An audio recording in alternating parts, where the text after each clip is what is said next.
Assalamualaikum warahmatullahi wabarakatuh. Om Swastiastu, Namo Buddhaya, Shalom, salam kebajikan. Yang saya hormati Bapak Ibu Dewan Juri, yang saya hormati segenap panitia penyelenggaraan lomba, serta yang saya banggakan pemuda bangsa Indonesia. Pertama-tama, marilah kita panjatkan puji syukur kepada Tuhan Yang Maha Kuasa yang telah memberikan rahmat dan karunia-Nya kepada kita. Sehingga pada hari yang berbahagia ini, kita bisa berkumpul dalam keadaan sehat walafiat tanpa halangan apapun. Putra-putri dari pelosok negeri bersama di dalam satu mimpi, bertekad kuat di dalam hati, bersatu membangun negeri. Perkenalkan, nama saya Mei Endiniwan Harifa, Taruna Politeknik Kelautan dan Perikanan Dumai, terletak di Provinsi Riau, Kota Dumai. Tujuan saya membuat video ini adalah untuk ikut serta dalam perlombaan MPI Festival 2022 yang diselenggarakan oleh Fakultas Ilmu Tarbiyah dan Keguruan Sunan Kalijaga, Yogyakarta. Ajang perlombaan ini adalah ajang perlombaan tingkat nasional yang bertujuan untuk meningkatkan kreativitas serta kemampuan anak Indonesia dalam bidang penulisan serta public speaking. Sesuai dengan tema optimalisasi peran pendidikan dalam mewujudkan Indonesia Emas 2045, saya akan mengambil satu judul, yaitu strategi aktif meningkatkan kualitas pengajar dalam peran pendidikan untuk mencapai momentum Indonesia Emas 2045. Indonesia diprediksikan akan memperoleh bonus demografi pada tahun 2045, di mana jumlah warga negara usia produktif 15 sampai 64 tahun itu akan menjadi salah satu jumlah terbesar sepanjang sejarah. Oleh karena itu, momentum satu abad Indonesia Merdeka ini disebut sebagai momentum Indonesia Emas 2045. Ini menjadi salah satu peluang yang harus dikelola dan harus dimanfaatkan dengan baik. Dan jika tidak dimanfaatkan atau dikelola dengan baik, maka jumlah usia produktif yang dimiliki Indonesia akan menjadi bencana demografi dan akan berakibat bagi kemajuan. Terkhusus mahasiswa sebagai generasi penerus, kita harus memberikan solusi-solusi, terutama ide-ide kreatif, inovatif, aplikatif, serta berani untuk menyuarakan gagasan-gagasan dalam menjawab permasalahan bangsa dan negara.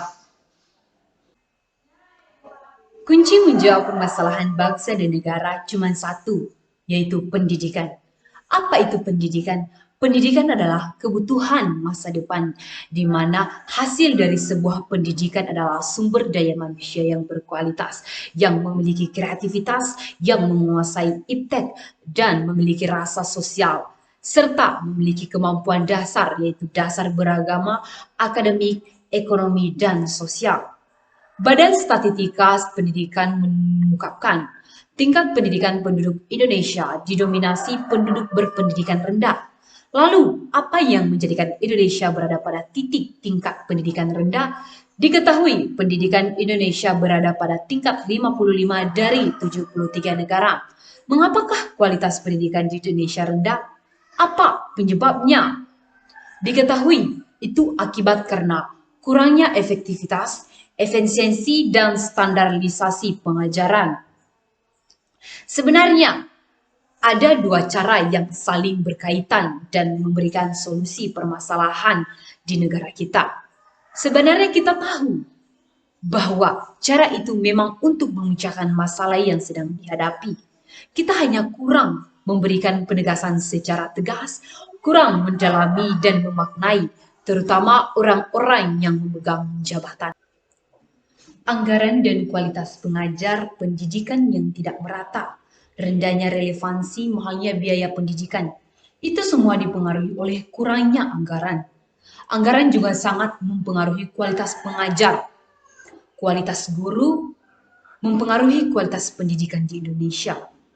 Faktor utama yang menyebabkan kualitas guru di Indonesia rendah adalah kurang maksimalnya manajemen sumber daya manusia dalam perekrutmen guru. Lantas, dalam melakukan manajemen, apakah semua guru di Indonesia memiliki kualitas sesuai dengan standar yang profesional? Dan mengapa masih banyak guru yang tidak profesional? Semua hal itu distandarkan pada anggaran yang ada. Secara pemahaman bahwa penyebab secara signifikan rendahnya kualitas pendidikan adalah karena kualitas guru, proses rekrutmen yang tidak fokus, kepemilihan tenaga didik yang profesional. Penyebab-penyebab rendahnya profesionalisme guru. 1. Latar belakang yang tidak sesuai. Rendahnya minat untuk mengembangkan diri, tidak berfungsinya organisasi guru. Satu hal alasan yang membuat mereka memilih menjadi guru adalah mungkin akibat tuntutan orang tua. Sudah tidak ada pilihan lagi sehingga menghasilkan sumber daya manusia yang abal-abal. Gaji guru yang rendah, kurangnya pelatihan akibat fasilitas kurang mendukung. Hal tersebut diakibatkan karena negara belum menganggap profesi guru sebagai profesi yang penting dan tidak mengedepankan profesi tersebut. Dari semua permasalahan yang dihadapi oleh bangsa kita sebagai generasi anak muda bangsa memberikan inovasi, kreasi, serta menjawab permasalahan yang dihadapi. Menurut saya, yang harus kita ubah adalah sistem pendidikan. Jika sistem pendidikan kita terlalu menuntut kita untuk menjadi orang pintar di bidang yang tidak kita bisa, mari kita ubah dengan cara memberikan kebebasan kepada anak memilih bidang mereka masing-masing sehingga akan melahirkan sumber daya manusia yang berkualitas. Katakan pada pemerintah bahwa mari kita menghargai profesi guru, mari kita mengutamakan kebutuhan guru, karena dari guru kunci kesuksesan anak bangsa. Terutama permasalahan gaji di Indonesia yang rendah, sehingga membuat guru tidak memprioritaskan profesinya dan mencari pekerjaan sampingan. Pergi ke ladang menanam padi, tidak lupa membawa nasi. Pidato ini saya akhiri, lain waktu bisa disambung lagi. Saya Meindiniwan Harefa, sekian dari pidato saya. Apabila ada pengucapan dari pidato saya yang kurang menyenangkan hati para saudara-saudara, saya mohon untuk dimaafkan. Sekian dan terima kasih.